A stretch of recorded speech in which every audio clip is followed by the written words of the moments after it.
Yo, is this creep? Hi, I'm Ling.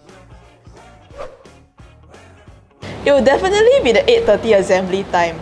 This has allowed me to have more rest, and having adequate sleep allows me to be more focused during the lessons. It has really helped my productivity.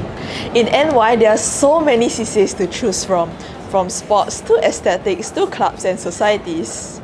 Needless to say, I found a CCA that I like, Channel News Nanyang, which is NY's broadcast journalism club.